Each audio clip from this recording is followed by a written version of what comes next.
anti-corrosion spray, 656.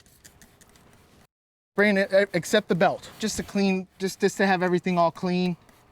It dissolves rust and it protects it from any kind of salt that might get on the engine. It's not gonna hurt anything. Yep.